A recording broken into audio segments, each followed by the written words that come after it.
নমস্কার বন্ধুরা, tasty food কিচেনে তোমাদের স্বাগত। আজকে টেস্টি ফুড কিচেনে হবে 4 রকম রান্না। তো পুরো রেসিপিটাই তোমাদের দেখাবো আজকে কি কি রান্না হয়েছে। জানো তো সোমবারে টেস্টি ফুড কিচেনে কিন্তু নিরামিষই রান্না থাকে, তো আজকে আমি নিরামিষ রান্নাই করব।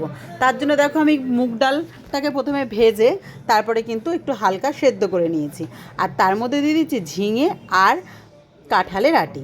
ঝিঙে আর কাঁঠালের আটি দিয়ে করব আজকে মুগের ডাল, আর করব তার সঙ্গে করকরে আলু ভাজা, শাক ভাজা আর চিচিঙ্গা ভাজা। সব রেসিপির মধ্যে কিন্তু আজকে নারকেল হবে। হ্যাঁ বন্ধুরা, টেস্টি ফুড কিচেনে আজকে নিরামিষ নারকেলের রেসিপি হচ্ছে।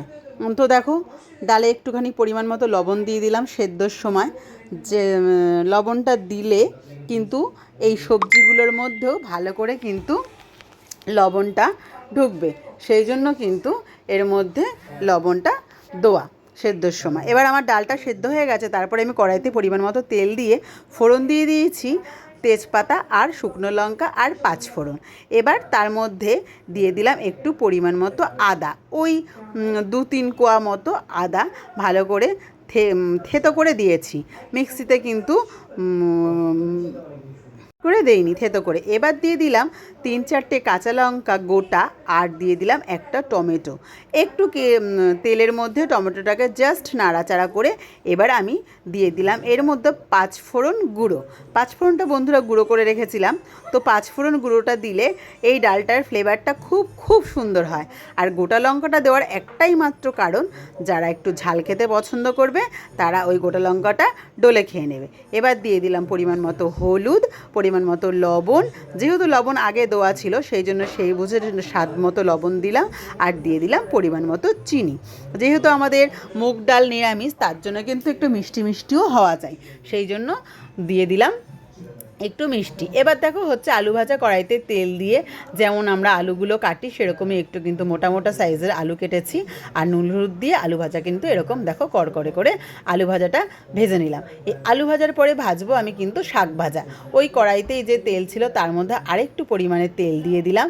শাক ভাজাটা এখন যেভাবে ভাজবো আমি, তার জন্য কিন্তু তেলের পরিমাণটা খুব বেশি দেবো না। তেলের মধ্যে দিয়ে দিলাম আমি কালো জিরে আর শুকনো লঙ্কা ফোড়ন। শুকনো লঙ্কাটাকে কিন্তু খুব ছোটো ছোটো করে কুচিয়ে দিতে হবে বন্ধুরা, তাহলে কিন্তু ঝালটা খুব ভালোভাবে ঢুকবে এর মধ্যে। আর এবার দিয়ে দিলাম পরিমাণ মতো লবণ আর হলুদ দিয়ে শাকটাকে কিন্তু চাপা দিয়ে রাখলাম। চাপা দেওয়ার পরে দেখো খুলেছি, শাকটা বেশ সেদ্ধ হয়ে গেছে। এর উপরে আমি দিয়ে দিলাম ছড়িয়ে নারকেল কুচি। নারকেল কুচিটা বেশ ভালো করে নাড়াচাড়া করে আবার কিন্তু শাকটা আমি হালকা স্টিম দিয়ে একটু চাপা দিয়ে রাখলাম। এদিকে আর একটা কড়াইতে আমি দিয়ে দিলাম শুকনো কড়াইতে কিছুটা কুচু লঙ্কা, মানে লঙ্কা কুচিয়ে 4-5টা মতো পরিমাণ লঙ্কা কুচিয়ে দিয়ে দিলাম। আগে লঙ্কাটাকে একটু খালি কড়াইতে টেলে নিলাম যাতে লঙ্কাটা না ফোটে।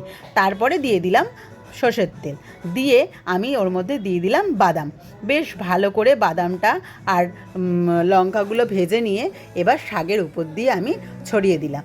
এই যে বাদাম তেলটা দিলাম, লঙ্কা বাদাম তেলটা জাস্ট কিন্তু অসম একটা সেন্ট বেরোবে আর দারুণ লাগবে খেতে বন্ধুরা। এরপরে আমি দিয়ে দিলাম ওই একই কড়াইতে একটু তেল, সর্ষের তেল পরিমাণ মতো একটু বেশি, আর দিয়ে দিলাম তার মধ্যে লঙ্কা আর সর্ষে ফোড়ন। আর দেখেছো ঝুড়িতে আমি কী কেটে রেখেছি বন্ধুরা? চিচিঙ্গা। একদম সরু সরু করে কিন্তু চিচিঙ্গা কেটেছি, গোল গোল করে। এই চিচিঙ্গাটা আমি এবার এই ফোড়নের মধ্যে দিয়ে দেবো।